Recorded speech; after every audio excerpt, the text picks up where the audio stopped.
Hello बच्चों, आज की वीडियो है कक्षा 11th के लिए। 2 दिन पहले मैंने एक वीडियो बनाई थी, उसमें हमने डिस्कस किए थे अंतरा के गद्य के मोस्ट इंपॉर्टेंट क्वेश्चन आंसर्स। बिल्कुल सरल भाषा में मैंने उनको डिस्कस करने की कोशिश की थी। आई होप आपको वो अच्छे से समझ आ गए होंगे। आज ये उसका सेकंड पार्ट है। आज हम डिस्कस करेंगे पद्य के मोस्ट इंपॉर्टेंट क्वेश्चन आंसर्स, यानी कविताओं के मोस्ट इंपॉर्टेंट क्वेश्चन आंसर्स। उसी तरीके से रहेंगे चैप्टर वाइज। प्रश्नों के उत्तर जो है बिल्कुल सरल भाषा में मैंने आप लोगों के लिए तैयार करने की कोशिश की है। इसी के तुरंत बाद मैं एक और वीडियो डालूंगी जिसमें मैंने लास्ट ईयर के क्वेश्चन पेपर को डिस्कस किया है। वो भी आप एग्जाम में जाने से पहले एक बार ज़रूर देख करके जाएंगे, ताकि थोड़ा सा आपको लेवल पता चल जाए किस तरीके का आपका एग्जाम आने वाला है। तो चलिए आज की वीडियो शुरू करते हैं। इसमें है कविताओं के important question answers chapter wise. पहला क्वेश्चन कबीरदास वाले चैप्टर से, कबीर ने स्वयं को और ईश्वर को किस रूप में चित्रित किया है? उत्तर देखते हैं। बालम आओ हमारे गहरे, जो आपका सेकंड पैरा है कबीरदास वाला, में कवि ने ईश्वर को पति और स्वयं को पत्नी के रूप में बताया है। उस समय पर कुछ ऐसा ट्रेंड होता था कि कोई रिलेशन बना करके ईश्वर के साथ तब आप भक्ति की कविताएं लिख सकते थे। तो ये ज़रूरी था, इसलिए कबीर ने खुद को पत्नी माना और ईश्वर को पति माना। इस पद में कवि ईश्वर को अपने घर आने का निमंत्रण देता है। जैसे किसी विदेश गए पति की पत्नी उसके बिना तड़प रही होती है, ठीक उसी प्रकार कवि भी ईश्वर से मिलने के लिए तड़प रहा है। दूसरा क्वेश्चन, कबीर ने हिंदू और मुस्लिम धर्म की किन बुराइयों की ओर संकेत किया है? ये फर्स्ट पैरा में से है। कबीर ने हिंदुओं के बारे में कहा है कि वो अपने धर्म की बड़ाई करते हैं, कि हमारा धर्म सनातन है, सबसे पुराना है, इस तरीके से अपने धर्म की बड़ाई करते हैं। लेकिन छुआछूत और वैश्यागमन करते हैं, जाति पाति में भेदभाव करते हैं और अपने से छोटी जाति के लोगों को अपने से आगे नहीं बढ़ने देते या नहीं बढ़ने देना चाहते। तो ये हिंदू धर्म की बुराइयां हैं। मुस्लिम धर्म के बारे में कबीर ने क्या बताया है? मुस्लिम धर्म में मांसाहार और जीव हत्या सामान्य बातें हैं, यानी सभी लोग मांसाहार करते हैं तथा ये अपने निकट और रक्त संबंधों में भी विवाह कर लेते हैं। ये मुस्लिम धर्म की दूसरी बड़ी कमी कबीरदास ने बताई है। थर्ड क्वेश्चन है, अरे इन दोहुन राह न पाई से कबीर का क्या आशय है और सही राह कौन सी होती है? इस पद में कवि ने हिंदू और मुस्लिम दोनों धर्मों की बुराइयों को उजागर किया है। कबीरदास जी कहते हैं कि दोनों ही प्रकार के लोगों ने सही रास्ते का चुनाव नहीं किया है। धर्म की सही राह का मतलब है ईश्वर को पाना, यानी कोई भी धर्म है उसका सबसे मुख्य उद्देश्य क्या होता है कि ईश्वर की प्राप्ति या ईश्वर से मिलना। धर्म हमें सही और गलत में अंतर करना सिखाता है, मनुष्य का कर्तव्य बताता है। धर्म का मुख्य कार्य है आत्मा को परमात्मा से या ईश्वर से मिलाना। लेकिन आजकल धर्म व्यक्ति व्यक्ति में भेदभाव पैदा कराता है, छुआछूत, जीव हत्या, घृणा पैदा कराते हैं, अहंकार को बढ़ा रहे हैं, आडंबरों में फंसे हुए हैं और अपनी सही राह से भटक गए हैं। तो जो धर्म के बारे में है कि दोनों प्रकार के लोगों ने धर्म की सही राह को नहीं समझा है, तो वो सही राह है ईश्वर से मिलना, और दोनों प्रकार के लोग जो है ईश्वर से मिलना छोड़ करके बाकी सारी बुराइयों में फंस कर रह गए हैं। अगला क्वेश्चन देखते हैं, कृष्ण और सुदामा के बीच में किस बात पर बहस हुई और इस बहस का अंत कैसे हुआ? कृष्ण, सुदामा और सभी मित्र जो हैं खेल रहे होते हैं। खेल खेल में सुदामा जी जीत जाते हैं और श्री कृष्ण जी हार जाते हैं। हारने पर श्री कृष्ण जी को गुस्सा आ जाता है और वो अपना दांव देने को तैयार नहीं होते, यानी उन्हें बारी देनी थी और वो जो है नाराज होकर बैठ जाते हैं, दाव नहीं देते। इस बात पर दोनों की बहस हो जाती है। बहस में बाकी ग्वाले और सुदामा जी कृष्ण को कहते हैं कि तुम इन बच्चों पर इतना अधिकार क्यों जताते हो? क्या केवल इसलिए कि तुम्हारे पास सबसे ज्यादा गायें हैं, इसी कारण तुम ज्यादा अधिकार दिखाते हो? तो इस तरीके से उनकी बहस होती है। फिर खेल थोड़ी देर तक बंद हो जाता है। अंत में श्री कृष्ण के बारे में बताया गया है कि वो भी मन ही मन खेल खेलना चाहते थे, इसीलिए वो अपनी गलती तो मानते नहीं हैं, लेकिन नंद बाबा की दुहाई दे करके खेल शुरू कर देते हैं, ताकि बात उन पर भी ना आए, गलती भी ना उनको माननी पड़े, और ये दिखाते हुए कि चलो मैं नंद बाबा की वजह से तुम्हारे साथ दोबारा से खेल रहा हूँ। ये छोटे बच्चों के खेलने का, बीच में लड़ने का, फिर से खेलने का सुंदर वर्णन इस पद में किया गया है।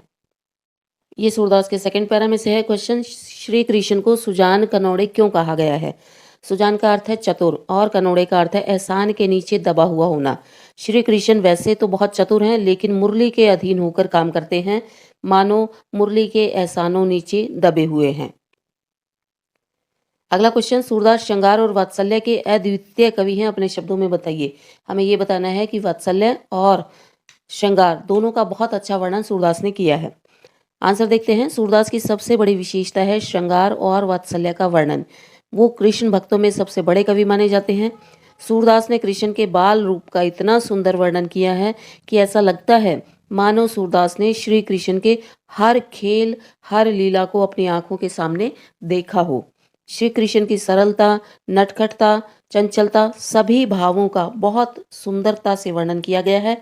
ठीक उसी प्रकार श्री कृष्ण के श्रृंगार का, उनके प्रेम का भी सुंदर वर्णन किया गया है। तो सूरदास ने जो है श्रृंगार का और वात्सल्य दोनों का बहुत अच्छा वर्णन किया है। वात्सल्य होता है पेरेंट्स और बच्चे के बीच में प्रेम वाली भावना। तो कृष्ण की बाल लीलाएं जो आएंगी वो सारी वात्सल्य में आएंगी, और कृष्ण के रूप का वर्णन, कृष्ण के जाने के बाद राधा का और गोपियां का वर्णन, ये सारा जो है श्रृंगार में आएगा। तो दोनों बहुत अच्छे से सूरदास ने वर्णन किया है। अगला क्वेश्चन, मुरली के प्रति गोपियों का क्या भाव है? गोपियां मुरली को बिल्कुल भी पसंद नहीं करती। उनके अनुसार मुरली जो है श्री कृष्ण को विभिन्न प्रकार के नाच नचाती है, एक पैर पर खड़ा रखती है, कोमल शरीर से अपनी आज्ञा का पालन करवाती है। उनकी कमर जो है मुरली बजाते बजाते टेढ़ी हो जाती है। इतने चतुर श्री कृष्ण को भी अपने सामने गर्दन झुकाने पर मजबूर कर देती है। खुद उनके होठों रूपी बिस्तर पर पड़ी रहती है और अपने पैर दबवाती है। ऐसा लगता है मुरली के कहने पर ही श्री कृष्ण हमारे ऊपर क्रोध कर रहे हैं, क्योंकि मुरली बजाते समय उनके चेहरे पर भाव कुछ ऐसे ही हो जाते हैं।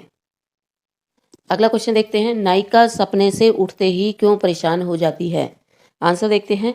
नायिका सपने में देखती है कि वर्षा ऋतु का समय है और श्री कृष्ण उसके सामने खड़े हैं। वे उसे झूला झूलने ले जाने के लिए कह रहे हैं। नायिका को बड़ी खुशी होती है और जैसे ही वो श्री कृष्ण के साथ झूला झूलने के लिए खड़ी होती है तभी उसकी नींद टूट जाती है। नींद टूटते ही उसे बड़ा दुख होता है और उसकी आंखों में आंसू आ जाते हैं। अगला क्वेश्चन देखते हैं, हंसी की चोट में पांचों तत्व कैसे एक एक करके नायिका के शरीर से निकल जाते हैं? हंसी की चोट ये सवैया है, कवि हैं देव, और इसमें हमें बताना है कि कैसे नायिका के शरीर से पांचों तत्व निकल जा रहे हैं, जिन पांचों तत्वों से मिलकर के शरीर बना होता है। इस कविता में बताया गया है कि कैसे श्री कृष्ण गोपी से मुंह फेर करके चले गए थे। उसी दिन से गोपी की हालत बहुत बुरी हो गई है। शरीर को जीवित रखने के लिए पांच तत्व बहुत जरूरी होते हैं, लेकिन श्री कृष्ण के चले जाने के बाद पांचों तत्व एक एक करके उसके शरीर से जाने लगे हैं। उसकी सांस तेज चलने लगती है, जिससे वायु तत्व, भाइयों गलत लिखा गया, मिसप्रिंट हो जाता है कई बार, वायु तत्व निकल गया है, यानी तेज तेज सांसें उसकी चलने लगी हैं गोपी की। तो ऐसा लगता है मानो जो वायु है, जो हवा है, जो उसके शरीर को जीवित रखने के लिए है, वो निकल गई है सारी। उसके बाद लगातार आंसू बहने से सारा जल निकल गया है। शरीर का तेज मिटने से अग्नि तत्व निकल गया है, यानी शरीर में तेज नहीं बचा, शरीर पीला पड़ गया है। ऐसा लगता है सारा तेज, सारी ऊर्जा निकल गई है, यानी अग्नि तत्व निकल गया है।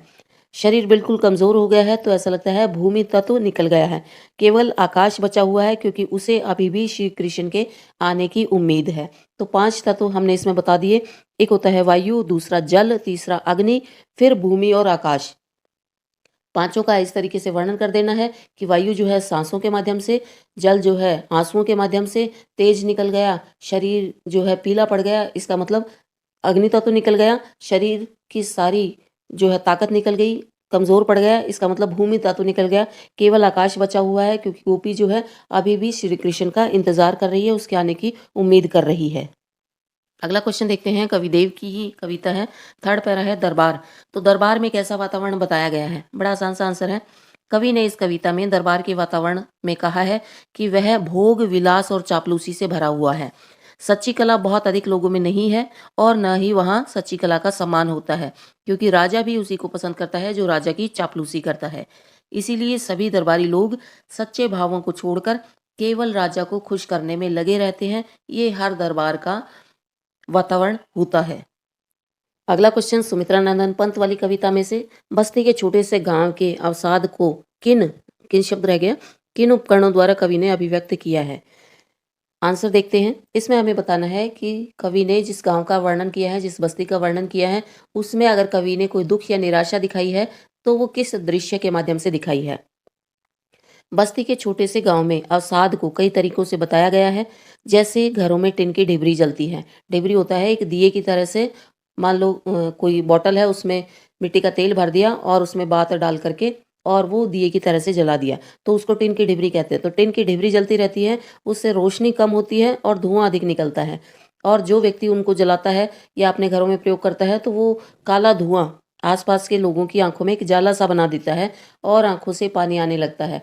तो वो जो काली माँ है, जो वो आंखों में चली जाती है, धुआं आंखों में चला जाता है और पानी आने लगता है, तो वो दृश्य दिखाता है कि लोग जो है बहुत खुश नहीं है, नकारात्मक भावनाओं से भरे हुए हैं। ऐसा लगता है कि लोग दुखी हैं और उनका दुख जो है आंखों में तैर रहा है।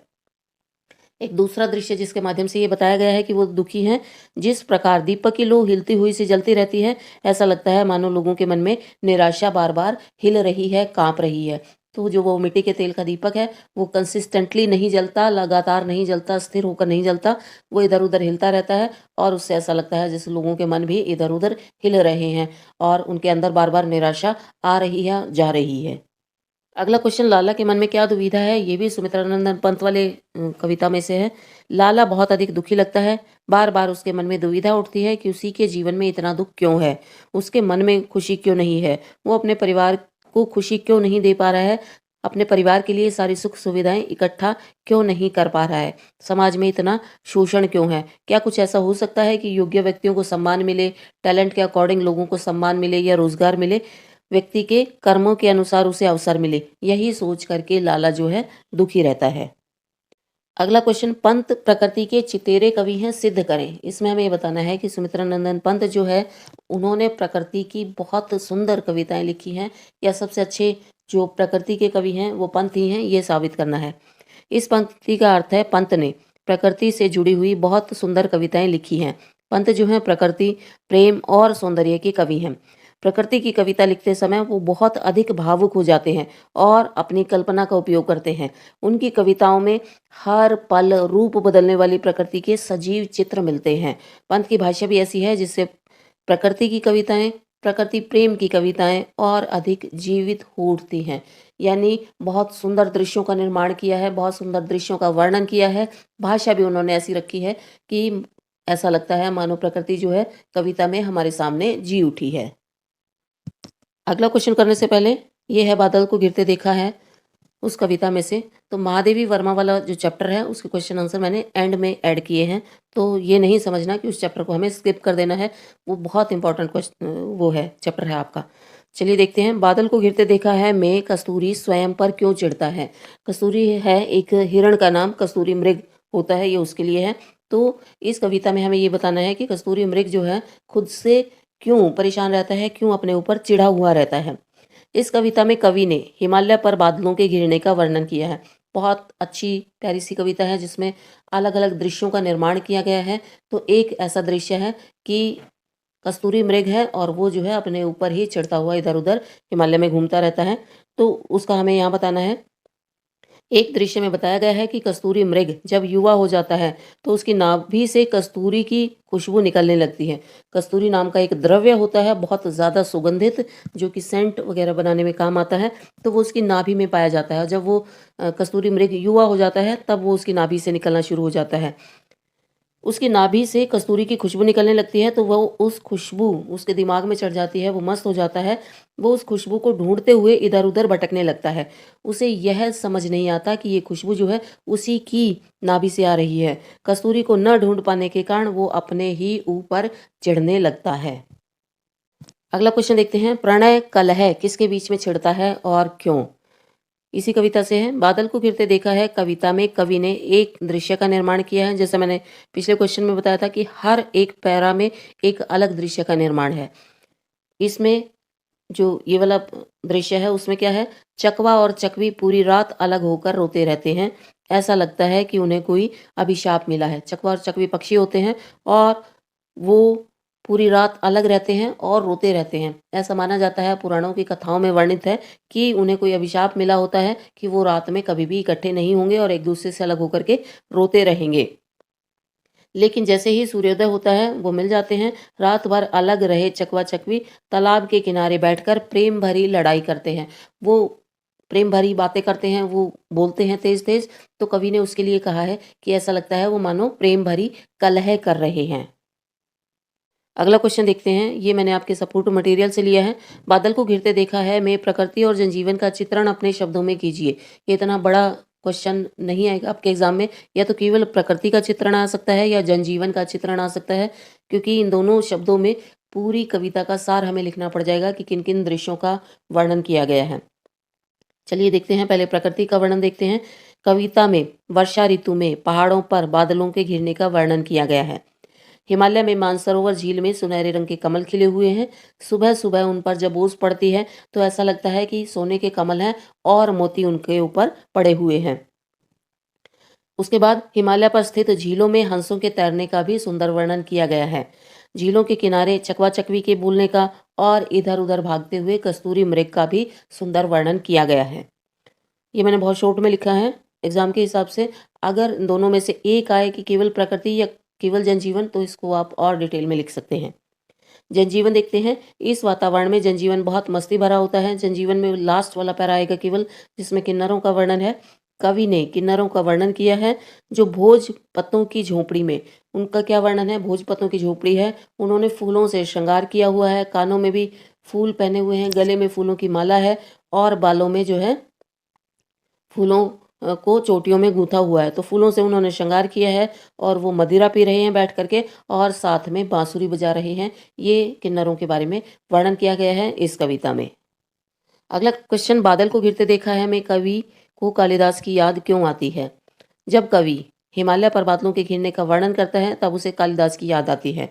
कालिदास ने मेघदूत नामक काव्य लिखा था। उसका नायक यक्ष यहीं कहीं आकर के रहता है, इन्हीं पहाड़ों में, और मेघ, मेघ यानी बादल, बादल के माध्यम से ही अपनी पत्नी तक संदेश पहुंचाता है। आज बादलों को जोर जोर से गरजते हुए देख करके कवि को मेघदूत और कालिदास की याद आ जाती है, तभी वो अपनी कविता में मेघ को ऐड करता है। अगली कविता देखते हैं। हस्तक्षेप कविता का मूल भाव क्या है, या मगध के माध्यम से कवि क्या कहना चाहता है? दोनों तीनों प्रश्न इस तरीके से अगर घुमा करके आए कि मूल भाव क्या है, क्या संदेश देना चाहता है, क्या कहना चाहता है, कविता का प्रतिपाद्य क्या है, तो उसमें हमें जो है केंद्रीय भाव लिख देना है कि किस बात को लेकर के, थीम को लेकर के ये कविता लिखी गई है। उत्तर देखते हैं। कवि ने हस्तक्षेप कविता में आम आदमी को प्रेरित किया है कि वो सरकार के गलत निर्णयों के खिलाफ आवाज उठाए। कवि कहता है कि लोगों को गलत कार्यों का विरोध करना चाहिए, क्योंकि व्यवस्था को समय समय पर हस्तक्षेप की ज़रूरत होती है। अगर कोई व्यवस्था में हस्तक्षेप नहीं करेगा, बार बार राजा को उसकी मनमानी पर नहीं टोकेगा, तो क्या होगा? व्यवस्था अपनी मनमानी करने लगेगी। मगध के माध्यम से कवि ने यही संदेश दिया है कि यदि व्यवस्था को जनतांत्रिक बनाए रखना है, यानी लोगों के लिए हितकारी बनाए रखना है, तो उसे गलत बातों पर टोकना बहुत ज़रूरी है। अगला क्वेश्चन ये भी हस्तक्षेप कविता में से है। मुर्दों के हस्तक्षेप से क्या मतलब है? यहाँ कवि ने मुर्दे जो हैं समाज के सबसे गरीब वर्ग को कहा है। कवि कहता है कि जब एक गरीब और सुविधाहीन व्यक्ति, यानी जिसके पास कोई सुविधाएं भी नहीं है, ऐसा व्यक्ति अगर व्यवस्था पर प्रश्न उठा सकता है और प्रश्न पूछ सकता है, तो जो व्यक्ति सक्षम है, जिसके पास सारी सुख सुविधाएं हैं, जिसके पास शिक्षा भी है, जिसके पास थोड़ी बहुत पावर भी है, तो वो व्यक्ति हस्तक्षेप क्यों नहीं कर सकता? जनतंत्र या लोकतंत्र में अन्याय से बचने के लिए समय समय पर जनता को व्यवस्था में हस्तक्षेप जरूर करना चाहिए। अगला क्वेश्चन, मनुष्य क्यों मरता है? इस पंक्ति में क्या व्यंग्य है? इस कविता में व्यंग्य है कि जो लोग अन्याय को चुपचाप सहते रहते हैं वो मरे हुए व्यक्ति के समान है। जीवित लोगों को मरे हुए व्यक्तियों के समान जीवन नहीं जीना चाहिए। उसे अपने जीवित रहने का समय समय पर प्रमाण देते रहना चाहिए। व्यवस्था में जो गलत काम हो रहे हैं, जो अन्याय होता है, जो शोषण होता है, उसका विरोध एक जागरूक व्यक्ति की तरह ज़रूर करना चाहिए, नहीं तो वह व्यक्ति मरे हुए के समान है। इसमें मुख्य रूप से हमें ये बताना है कि अगर व्यक्ति मरा हुआ है तो वो सहन करता जाएगा, बोल नहीं पाएगा, विरोध नहीं करेगा। अगर व्यक्ति को साबित करना है कि मैं जीवित हूँ, तो उसको गलत बात का विरोध करना चाहिए। अगला क्वेश्चन हमारी लास्ट वाली कविता में से, घर में वापसी कविता में से, कवि के परिवार के सदस्य 5 जोड़ी आंखें क्यों है? या कवि ने अपने घर के सदस्यों को सदस्य ना कह करके 5 जोड़ी आंखें कह करके क्यों इंट्रोड्यूस कराया है? उत्तर देखते हैं। आसान सी कविता है। कवि ने अपने परिवार के 5 सदस्यों को 5 सदस्य न कह करके 5 जोड़ी आंखें कहा है। ये कविता गरीबी से लड़ रहे एक परिवार की कविता है, जिसमें व्यक्ति अपने घर में शांति, प्यार और सुरक्षा ढूंढता है, लेकिन बीच में गरीबी आ जाती है। गरीबी की समस्या के कारण जो प्यार और अपनापन आपस में होना चाहिए, वो नहीं हो पाता, इसलिए कवि ने अपने घर के सदस्यों को सदस्य ना कह करके 5 जोड़ी आँखें कहा है। अब मैंने वो लिख भी दिया है कि किस-किस को क्या कहा है, कि आपके एमसीक्यू के पर्पज़ से भी हो सकता है, या अगर इस तरीके से प्रश्न आए कि माँ को, पिता को क्या कहा है, तो वो भी आप थोड़ा-सा इसमें लिख सकते हैं। अपनी माँ की आँखों को वो तीर्थ यात्रा की बस के 2 पंचर पहिए कहता है। यानी कि तीर्थ यात्रा पर जैसे कोई व्यक्ति निकला है किसी बस में बैठ कर के, और वो बस जो है यात्रा का जो स्टॉप था वहाँ जाने से पहले ही पंक्चर हो गई है। उसके बाद अपने पिता की आँखों को लोहे की ठंडी सलाखें कहता है। यानी पिता में वो जोश, वो ताकत अब नहीं रही जो कभी उसने पहले देखी थी। अपनी बेटी की आँखों को मंदिर में जलते घी के दिए कहा है, और अपनी पत्नी की दोनों आँखों को आँख नहीं, 2 हाथ कहा है जो उसे हमेशा सहारा देते हैं। पत्नी की आँखें, आँखें नहीं हाथ हैं जो कवि को हर परिस्थिति में सहारा देते हैं। अगला क्वेश्चन, रिश्ते हैं लेकिन खुलते नहीं, इसके पीछे क्या कारण है? ये इसी चैप्टर का क्वेश्चन है। इस कविता में एक परिवार को गरीबी से लड़ते हुए दिखाया गया है। गरीबी से लड़ते-लड़ते ये परिवार इतना कमज़ोर हो गया है कि आपसी रिश्ते भी इनके खत्म हो चुके हैं। सभी सदस्यों के बीच में खून का रिश्ता है, लेकिन गरीबी के कारण ये अपने मन की बात एक दूसरे से नहीं कर पाते। ऐसा लगता है मानो इनके रिश्तों पर ताले पड़ गए हैं, और इनके पास इतनी भी हिम्मत नहीं है कि रिश्तों पर पड़े हुए तालों को खोल सकें, क्योंकि गरीबी के कारण लोग जो हैं अपने कर्तव्य पूरा नहीं कर पा रहे हैं, इसलिए एक दूसरे से नज़रें नहीं मिला पा रहे हैं, और इसलिए एक दूसरे से बात भी नहीं कर पा रहे हैं। अब देखते हैं महादेवी वाली कविता में से सारे क्वेश्चन आंसर्स। जाग तुझको दूर जाना में कवियत्री किन परिस्थितियों में आगे बढ़ने की प्रेरणा देती है? इस कविता में कवियत्री मनुष्य को विभिन्न विपरीत परिस्थितियों में आगे बढ़ने की प्रेरणा देती है। वो परिस्थितियां चाहे कितने भी भयानक क्यों ना हो, कितने भी भयानक को आगे उसने एक्सप्लेन किए हैं, कि मान लो हिमालय में कंपन हो रहा है, या आसमान से बहुत अधिक बारिश हो रही है, या चारों तरफ घोर अंधेरा छाया हुआ है, या चारों तरफ बिजलियां चमक रही हैं, तूफान आ रहा है। यदि ऐसी भी परिस्थितियां हैं तो भी मनुष्य को अपने लक्ष्य से नहीं भटकना है, उसे निरंतर आगे बढ़ते जाना है। अगला क्वेश्चन देखते हैं, मोम के बंधन तितलियों के पर कवियत्री ने किस संदर्भ में प्रयोग किए हैं? मोम के बंधन कवित्री ने किसको कहा है? कवित्री ने प्रेम के बंधन के लिए प्रयोग किया है मोम का बंधन। युवावस्था में व्यक्ति जो है आकर्षित हो जाता है किसी दूसरे के प्रति, तो युवावस्था का आकर्षण यदि युवाओं को स्वाधीनता आंदोलन में आगे बढ़ने से रोक रहा है, तो वो प्रेम नहीं है, केवल मोम का बंधन है। जैसे मोम का बंधन मजबूत नहीं होता, वैसे ही युवावस्था में आकर्षण जो है देश प्रेम से बढ़ कर के नहीं हो सकता। युवाओं को समझना चाहिए कि देश प्रेम से बढ़ कर के ये शरीर वाला आकर्षण जो है बड़ा नहीं हो सकता, ये ज़्यादा मायने नहीं रख सकता। उसके बाद तितलियों के पर किसके लिए यूज़ किया गया है? तितलियों के पर का प्रयोग कवियत्री ने सुंदर युवतियों के लिए किया है। यदि देश का युवा युवतियों के मोह में फँस जाएगा, तो देश को स्वतंत्रता दिलाने वाला जो महान काम है, वो बीच में ही छूट जाएगा। इसीलिए कवियत्री कहती है कि मोम के बंधन और तितलियों के परों में नहीं उलझना है, तुम्हें अपने स्वाधीनता संग्राम वाले रास्ते पर आगे बढ़ते रहना है। अगला क्वेश्चन, अमर्ता सूद कौन है और क्यों? इसी कविता में, महादेवी वाली कविता में ही अमर्ता सूद हमें बताना है कौन है और किसको बोला गया है, क्यों बोला गया है। इस कविता में अमर्ता सूद मनुष्य को कहा गया है, क्योंकि मनुष्य ही केवल ऐसा काम कर सकता है जिससे वो संसार में अमर हो जाए। मनुष्य के पास इतनी बुद्धि है, इतना बल है, वो कुछ ऐसा कर सकता है कि वो इस संसार में अमर हो जाए। यदि मनुष्य एक महान काम के लिए अपना जीवन न्यौछावर कर देता है, तो वो अमर हो जाता है। देश के लिए बलिदान देकर के कोई भी व्यक्ति अमर हो सकता है। इसलिए उसने उसको, कवित्री ने मनुष्य को अमरता सूद कहा है। अमरता यानी कभी न मरने वाला। देश के लिए जो मर जाएगा वो मर कर भी अमर हो जाएगा। अगला क्वेश्चन, कविता में नाश पथ किसे कहा गया है और उस पर चलने के लिए किसे प्रेरित किया गया है? नाश पथ कविता में स्वाधीनता के पथ को कहा गया है, क्योंकि सबको पता है ये रास्ता बहुत कठिन है। इस रास्ते पर चल करके जीवित रहने की संभावनाएं बहुत कम है, लेकिन सब कुछ जानते हुए भी नाश के पथ पर चलना एक सच्चे देशभक्त का काम है। नाश के पथ पर चलकर स्वयं नष्ट होकर भी दूसरों का उदाहरण देने के लिए कवित्री ने अपने देशवासियों को प्रेरित किया है। यानी तुम अगर नाश के पथ पर आगे बढ़े चलोगे, तो तुम मिसाल पेश करोगे, तुम दूसरों को उदाहरण दोगे कि कैसे देश की रक्षा के लिए कुछ लोगों ने जो है अपना जीवन बलिदान कर दिया। तो नाश का पथ है स्वाधीनता वाला पथ, और नाश के पथ पर क्यों चलना है? क्योंकि अपने देश को आज़ाद कराना है, और बाकी लोगों के लिए भी एक ट्रेंड सेट करना है, उनके लिए एक प्रेरणा का कार्य छोड़ना है कि लोग जो है तुम्हारे जीवन से प्रेरणा लें। चलिए आज की वीडियो का लास्ट क्वेश्चन करते हैं। इस कविता की मूल संवेदना, कविता कौन-सी? जाग तुझको दूर जाना। इस कविता की मूल संवेदना हो, प्रतिपाद्य हो, मुख्य भाव, केंद्रीय भाव, कोई भी शब्द आए तो उसमें आपको जो है एक सेंटर थीम लिख देनी होती है कि इस टॉपिक को लेकर के ये कविता लिखी गई है और एक तरीके से सार के रूप में आपको वो कविता लिख देनी है। यह कविता महादेवी वर्मा ने अपने देशवासियों को जगाने के लिए लिखी है। देशवासियों को अपना स्वाधीनता आंदोलन दोबारा से उसी जोश के साथ आगे बढ़ाना है जैसा उन्होंने शुरू किया था।